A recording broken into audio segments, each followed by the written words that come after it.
The Peugeot Sports Club annual rally is much more than just a place to show off your polished Peugeot. Here at this year's venue, the Motor Industry Research Association at Nuneaton, the test track was yours to enjoy, with no pesky speed limits or pedestrians to watch out for. And if speed wasn't your thing, noise maybe was. My name's Mark Emmett. This is my car, Peugeot 306 XSI, which I bought from new. I was into the cars ever since I was sort of a lot younger, so with this one I decided to put a hi-fi install into it. One thing led to another. Before I knew it, I'd spent £7,500 on equipment.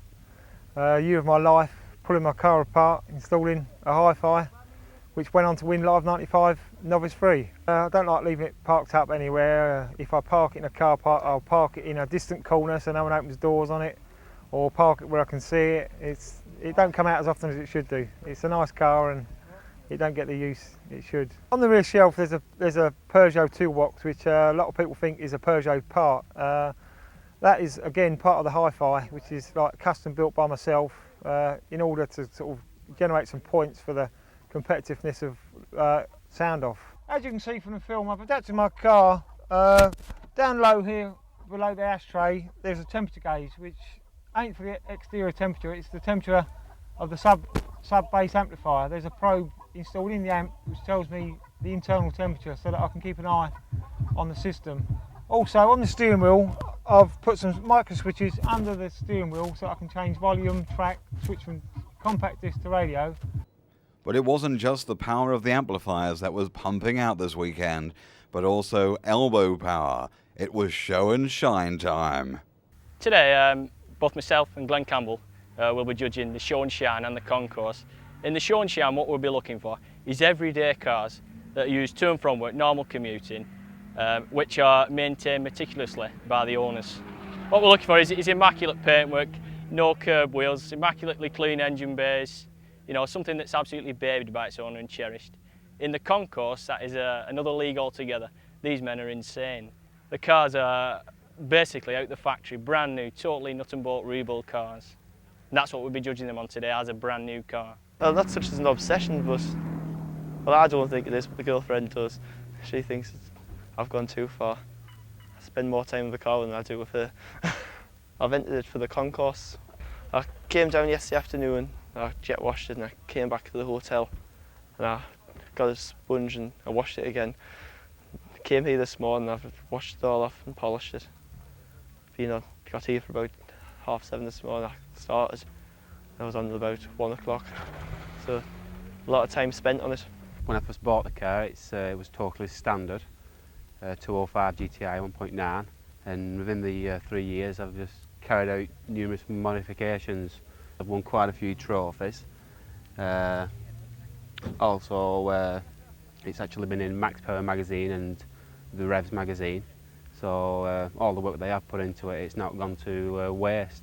A lot of my friends do actually take part in these competitions, as well as in RS shows or whatever club there is. So generally all my friends are into the same kind of business. So you don't get any of this, you're crazy for doing this, or you're mad for doing this, because generally all my friends' cars are to the same standard. So they're pretty easy to live with.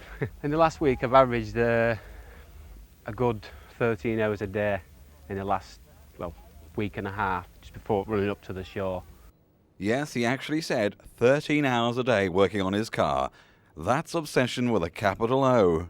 And I don't know, it's just a bit of an obsession really. I really can't put my finger on it. Sometimes my son's here, he's showing his car at the bottom, my daughter's helping out. It's just a bit like a family, it's like a family thing, and I don't know the reason why. I must be a fairly sad individual.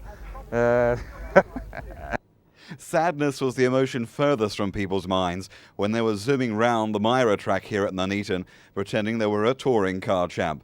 Of course, there was the real thing. Patrick Watts was on the Peugeot Sports stand. His car may have started life as a standard 406, but now it was miles away from the average repmobile. Well, apart from the colour, they basically rip all the interior out. They replace the standard road tyres with racing tyres and much modify the engine. As well as that, we then go further and make the car less of a compromise and make the suspension very hard. Basically, it's a Formula One car underneath, and but it still looks like a Peugeot 406 and has a lot of the attributes of a 406, like the multi-link rear suspension, which is a great bonus to us over the old 405 we had last year. Even the engine, it has to be in the same position, but they move it back a foot and down about 6 inches to get the weight distribution better, which doesn't aid servicing, for instance, because you can't actually see the exhaust system inside the engine. It's a massive job to change anything inside because it's a no-compromise race car. The wheels and tyres, they're as big as you're allowed to go. They're 19-inch diameter, 9 inches wide. The brakes diameter is the same as most people's road car, 14-inch diameter brakes. But you need that because you're slowing down nearly 1 ton of car from getting on for maybe 155 miles an hour down to 40 miles an hour, say at Thruxton. And you're constantly on and off the brakes. You need massive great brakes. And altogether, I wouldn't want to drive it on the road.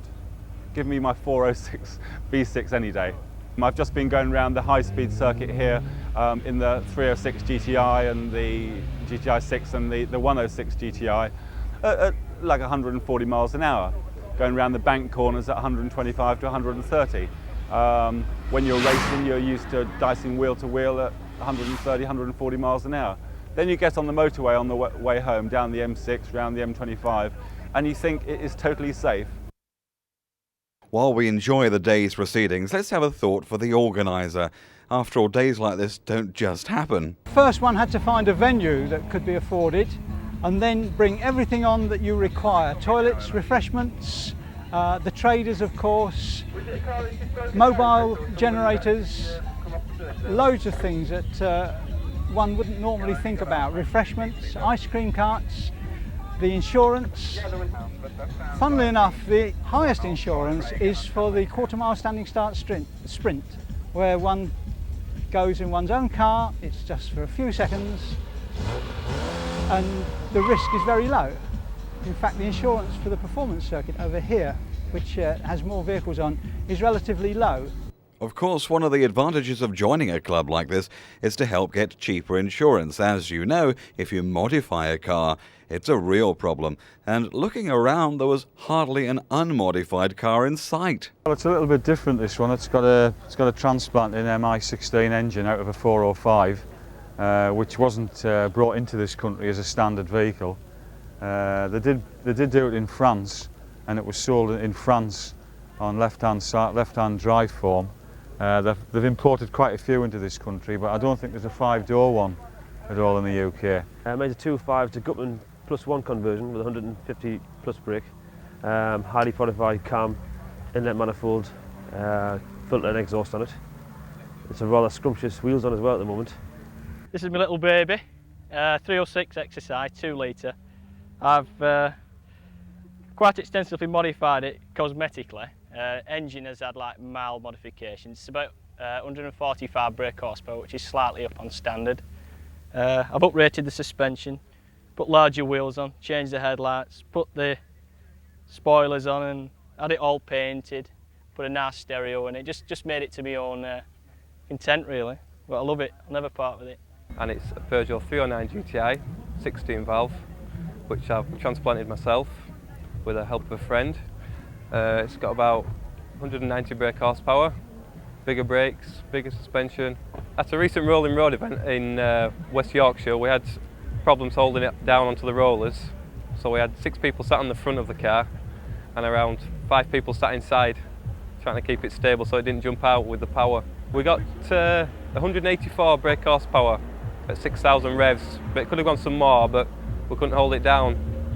So we gave it up to a bad job from there.